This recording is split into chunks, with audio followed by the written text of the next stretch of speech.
되셨으면 27차 비대위 회의 결과 설명을 드리겠습니다. 오늘 뭐 특별한 의결 사항은 없었고 다만 뭐 공개적으로 말씀을 드렸습니다만 영남지방 산불이 이제 대개 좀 수습 국면으로 들어가는 것 같아서 불행 중 다행이라는 말씀을 드리고, 또 우리 이재민들이 신속하게 삶의 터전으로 복귀할 수 있도록 저희 당이 이제 모금 운동을 하고 있다는 설명이 있었습니다. 국회의원 같은 경우에는 100만 원 이상 일반 당원들을 대상으로 모금 운동을 해서 우리 산불 피해 주민들이 조속히 삶의 현장을 되찾을 수 있도록 그렇게 돕도록 하겠습니다.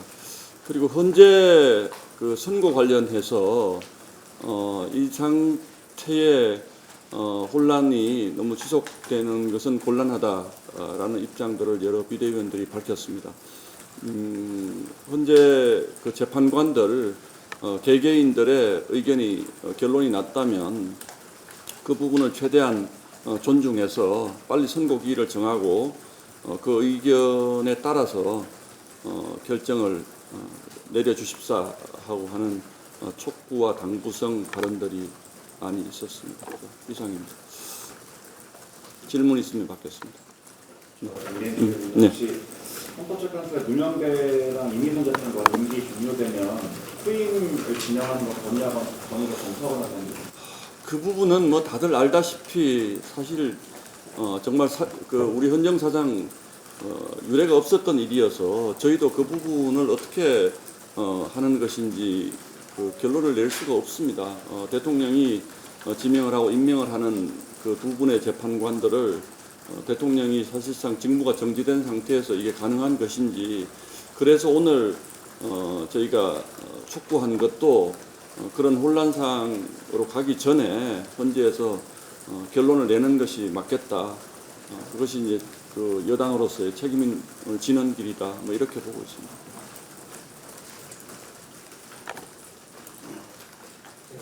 네.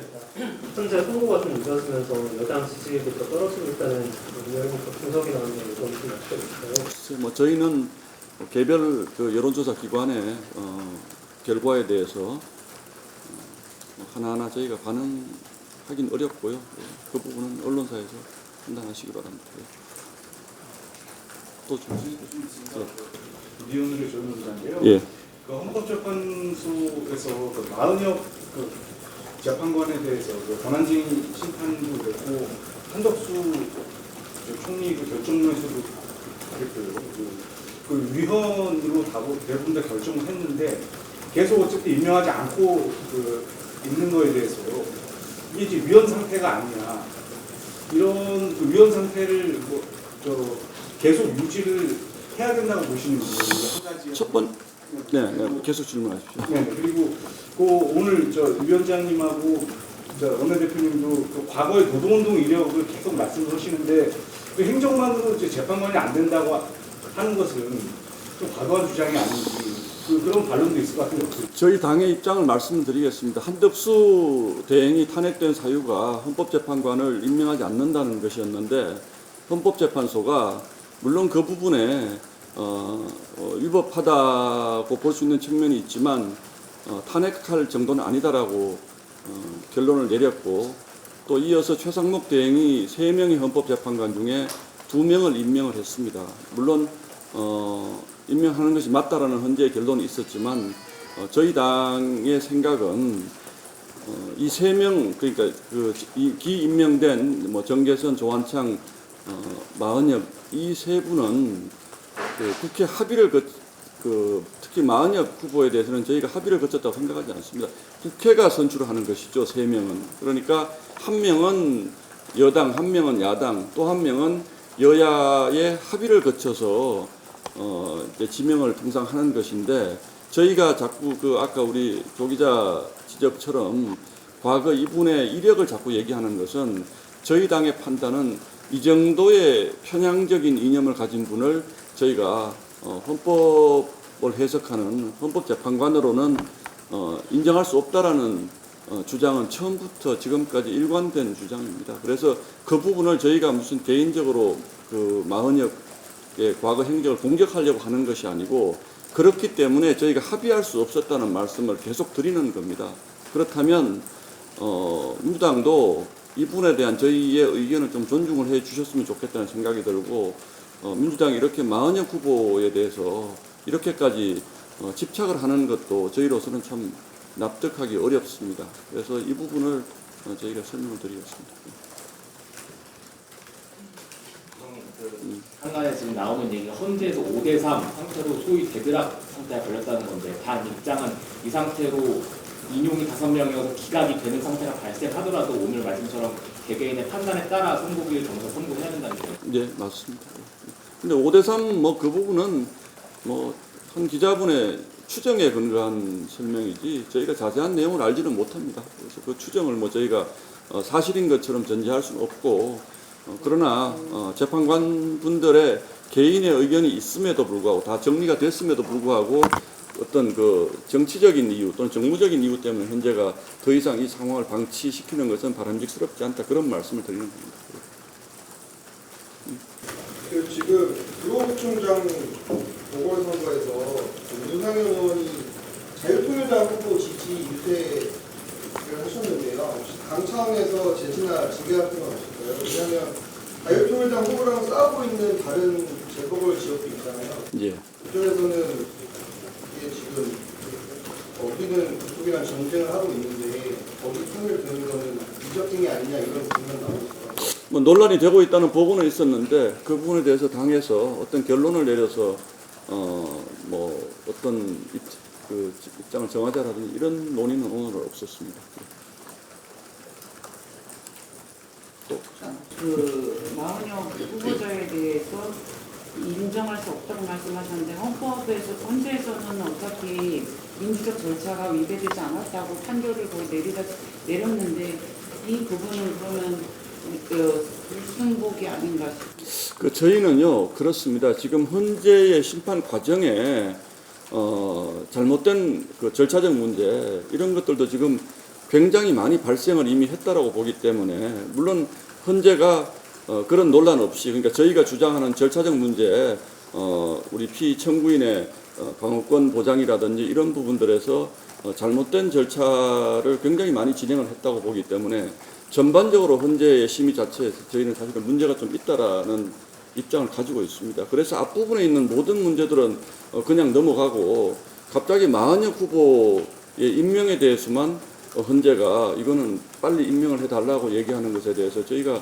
전반적으로 그 부분을 동의한다는 것은 정치적으로는 어렵습니다. 그래서 이 부분에 대한 절차적 흠결이라든지 이런 부분들을 헌재가 좀 제대로 바로잡는 이런 노력들이 있었고 이런 논란이 없었다면 그 부분도 설득력이 있었을 것이라고 보는데 이미 헌재가 지금까지의 심의 과정을 굉장히 정치적인 정쟁의 한가운데로 지금 몰아넣은 측면이 있기 때문에 헌재도 사실은 책임이 있다고 생각합니다. 그래서 마은혁 후보 임명만 가지고는 지금 이 상황을 뭐 다 다른 것은 맞는데 왜 그것만 안 하느냐 이렇게 얘기하면 저희가 또 그 나름대로 그 일리가 있는데 지금 엉망진창이 되고 사실 그 수사권 문제 이 대통령 탄핵 관련된 수사권의 문제에서부터 이렇게 많은 논란이 있는 상태에서 왜 그것만 임명하지 않느냐라고 주장하는 것은 굉장히 곤란하다고 저는 보고 있습니다.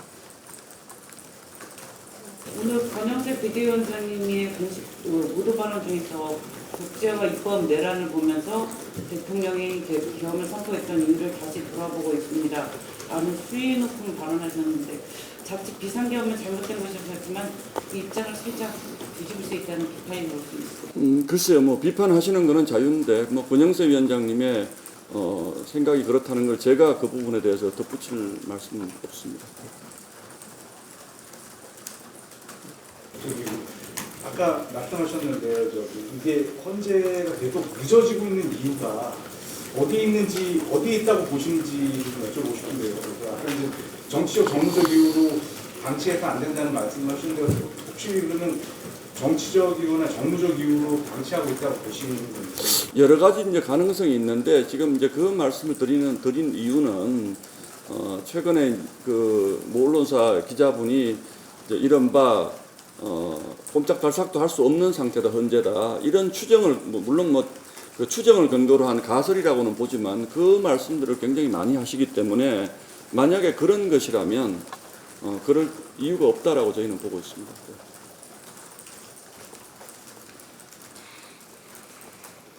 어떻게 보시는지는 왜 그런지는 저희가 정확한 정보가 없어서 이거는 제가 말씀드리면 공식적인 발언이기 때문에 저도 뭐 추정을 하고 있고 생각을 하고 있을 뿐이지 이거는 제가 말씀드리면 좀 적절치 않은 것 같습니다. 다국대 질문 있는데요.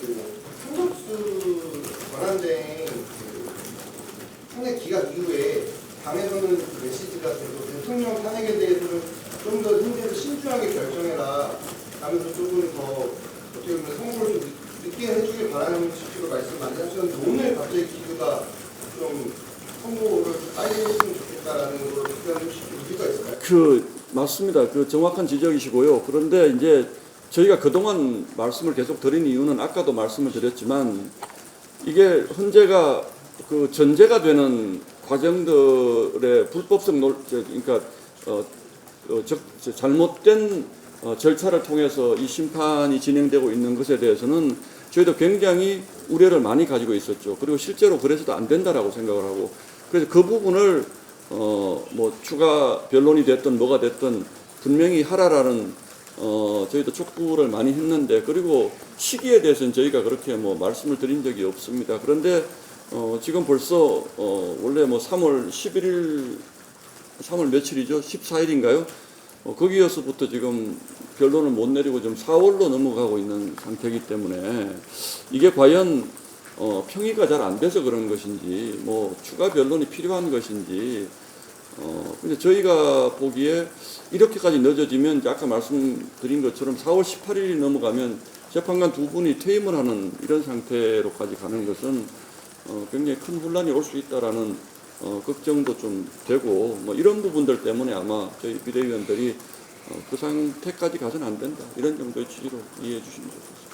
일각에서는 마흔명 후보자 임명하지 않은 상태에서도 결론이 나는 것도 혼란이 있을 수 있다는 지적이 있는데 그 부분은 근데 뭐 이제 뒤늦은 얘기죠. 왜냐하면 이미 8인으로도 가능하다라는 전제하에 헌재가 그동안 쭉 진행을 해온 것이지 않습니까?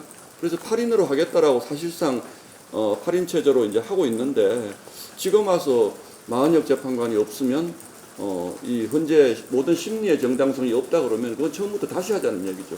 예, 그 부분은 전혀 좀 다른 얘기여서 그 부분은 뭐 저희가 구체적으로 민주당의 행동으로는 좀 빠른 결론을 내길 원한다는 결의안이나 이런 것들이 결의안까지는 논의된 것은 없습니다.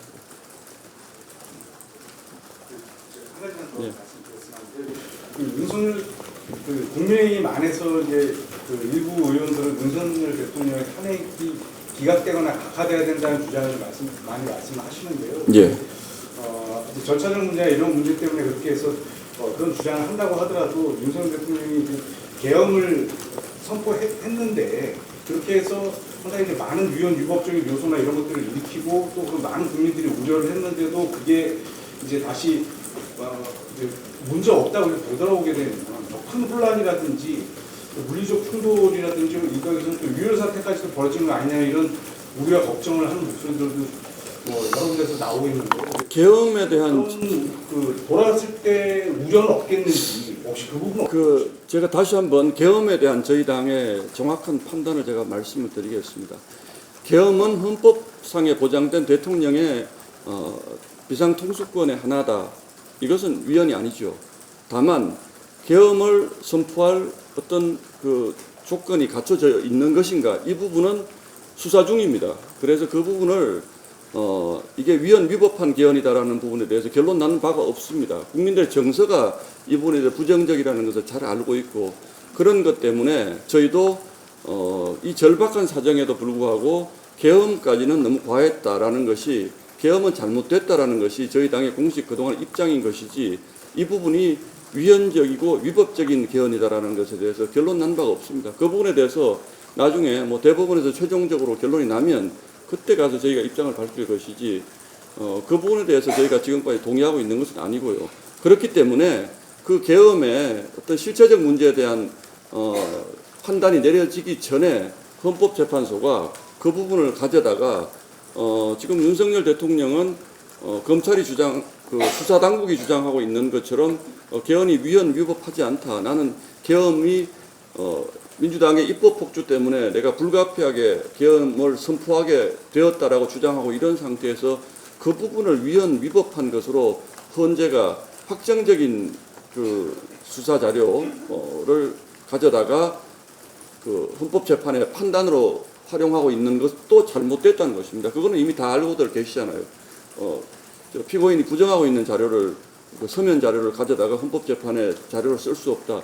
그렇기 때문에 우리 조현우 기자가 주장하는 것처럼 위헌 위법한 계엄을 헌재가 용인하는 상황을 우리가 인정할 수 있냐라는 부분 그 전제를 저희는 동의하지 않습니다. 그래서 대통령의 탄핵이든 등사재판이든 분명한 증거를 가지고 재판을 해야 되는 것이다. 이게 맞는 것이고 그래서 그렇기 때문에 그것이 기각으로 나왔을 경우에 극단적인 혼란으로 갈 것이다. 이런 부분에 대해서도 저희는 동의하지 않습니다.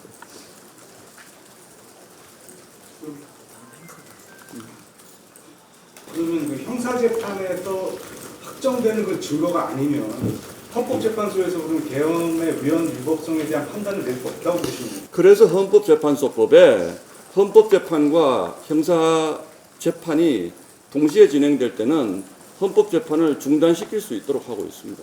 왜냐하면 굉장히 중요한 그 팩트의 왜곡이 일어날 수 있기 때문에 이런 부분들도 헌법재판소가 고려하지 않고 헌법재판을 밀어붙인 것 이런 부분들도 결국은 나중에 가서 다 논란이 될 수 있을 것이고 여러분들 잘 아는 그 윤석열 대통령 체포가 잘못됐다고 판단한 그 서울중앙법원의 지기현 판사도 바로 그 부분을 지적을 한 것입니다.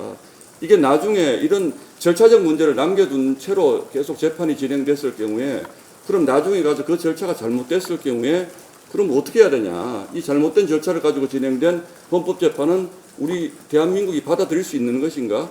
이런 문제 제기를 했고 저희 당이 그동안 지속적으로 제기한 것이 공수처가 수사 권한이 없다. 그리고 체포하는 과정에서 어떤 그 법률을 그 체포영장에 함부로 부과해가지고 대통령을 체포한 것도 잘못된 것이다. 그리고 공수처와 검찰이 자기네들 마음대로 무슨 수사 그 구속 기간을 함부로 나눠가지고 그렇게 기소한 것도 잘못된 것이다. 이렇게 저희가 주장을 한 것입니다. 그렇기 때문에 이런 부분에 대해서 그냥 단지 그냥 계엄을 했기 때문에 이런 절차가 다 무시되느냐? 저희는 그렇지 않다고 보고 있는 것입니다. 물론 뭐 처음부터 얘기가 좀 길어졌습니다만 그렇기 때문에 지금 이 순간에도 그런 부분들을 헌법재판소가 충분히 고려해야 될 것이라고 저희는 보고 있는 것입니다.